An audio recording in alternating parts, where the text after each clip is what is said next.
Quantas vezes você já se pegou olhando para o teto, se perguntando qual é o sentido de tudo isso?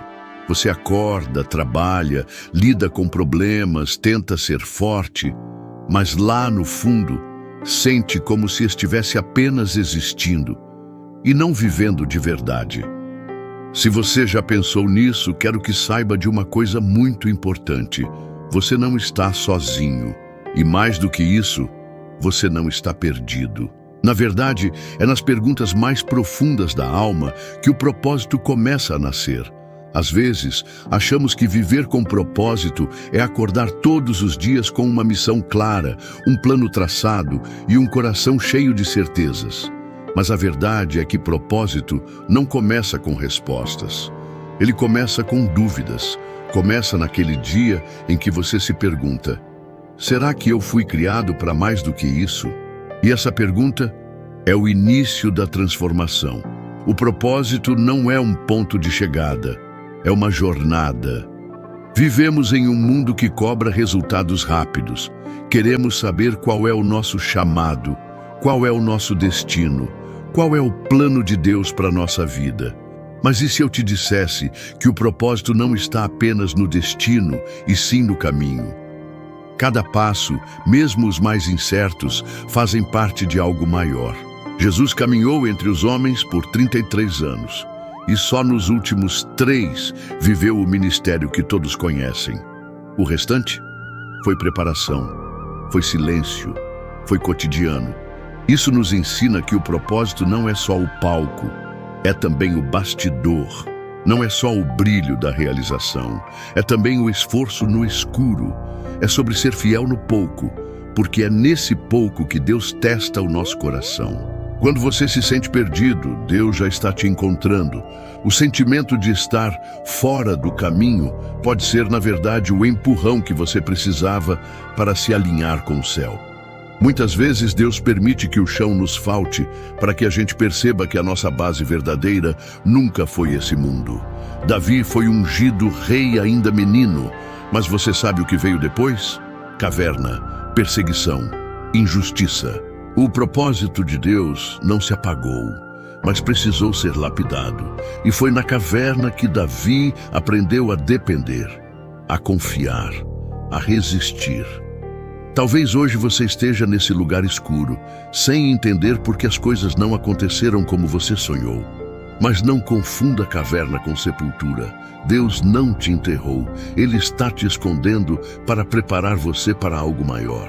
Propósito é mais sobre quem você se torna do que o que você faz. A pergunta certa não é o que Deus quer que eu faça. É quem Deus quer que eu me torne. Porque o seu propósito não é uma função, é uma formação. Antes de Deus te entregar uma missão, Ele molda o seu caráter, Ele testa sua fé, Ele confronta sua vaidade, Ele limpa seu coração. É por isso que às vezes parece que nada está acontecendo. Mas acredite, no invisível, Deus está trabalhando. Lembre-se de José. Deus deu sonhos a ele, sonhos grandes, mas o que veio depois foi rejeição, escravidão, prisão. José parecia esquecido, mas estava sendo formado. Quando o tempo certo chegou, ele estava pronto. E foi exatamente aquilo que parecia dor, que o levou ao lugar de governo. Seu propósito não é pequeno, mas talvez seja silencioso. Nem todo propósito precisa de holofote. Às vezes, o plano de Deus está na conversa com um amigo, na palavra que você oferece a alguém, no cuidado com sua família. Quantas vidas podem ser transformadas por um simples gesto seu? Você não precisa mudar o mundo inteiro. Talvez Deus só esteja pedindo que você mude o mundo de uma pessoa, e isso já é extraordinário. Tem gente que pensa que se não estiver no altar, não tem propósito. Que se não estiver em uma missão no exterior, não está servindo a Deus. Mas o reino também acontece nos bastidores. Deus usa os silenciosos, os humildes, os disponíveis. Propósito também inclui dor, mas a dor não será em vão. Se hoje você está passando por perdas, frustrações ou esperas longas, entenda, isso não é um sinal de que Deus se esqueceu de você. Às vezes, o silêncio de Deus é a voz mais poderosa dizendo: espere, eu estou te preparando. Paulo escreveu grande parte do Novo Testamento em prisão. Ele estava confinado, mas sua fé estava livre. E foi justamente ali, onde parecia que tudo havia parado, que as palavras dele alcançaram o mundo.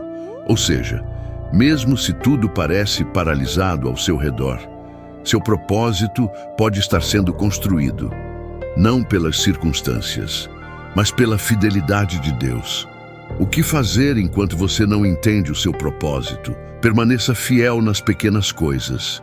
Deus honra quem honra o agora. Não espere a grande missão para viver com excelência. Busque a Deus mais do que respostas. Às vezes, estamos tão focados em encontrar o que fazer que esquecemos de buscar quem Ele é. Pare de se comparar. O propósito do outro nunca vai se encaixar em você. Cada jornada tem seu tempo, seu ritmo e sua graça. Aprenda com cada estação. Até o inverno tem seu papel. Ele fortalece as raízes para que a árvore floresça na primavera. O propósito começa onde você está. Você não precisa estar pronto para ser usado por Deus. Você só precisa estar disposto. Se hoje você se sente vazio, cansado, sem rumo, faça disso um ponto de partida. Deus não começa sua obra quando tudo está bem. Ele começa no meio da bagunça, do medo, da confusão. Porque é ali que ele mostra que o propósito dele é maior que as circunstâncias. Oração, Senhor. Hoje eu coloco diante de Ti todas as minhas dúvidas, todos os meus medos e esse sentimento de vazio que insiste em tomar conta do meu coração. Eu te peço, revela o Teu propósito para mim, não como um mapa pronto, mas como uma direção diária. Me ensina a confiar quando eu não entendo. Caminhar quando tudo parece escuro. Me lembra que o Senhor está comigo, mesmo quando eu me sinto perdido, e que mesmo nas pequenas coisas eu posso viver algo grandioso se for por Ti. Em nome de Jesus, amém. Se essa mensagem tocou o seu coração, deixe nos comentários. Eu confio no propósito de Deus. Isso pode inspirar outras pessoas a também darem esse passo de fé. E se quiser continuar essa jornada conosco, se inscreva no canal e ative as notificações. Nos próximos vídeos, vamos mergulhar ainda mais fundo na descoberta do seu propósito, com histórias, reflexões e orações que vão fortalecer sua fé.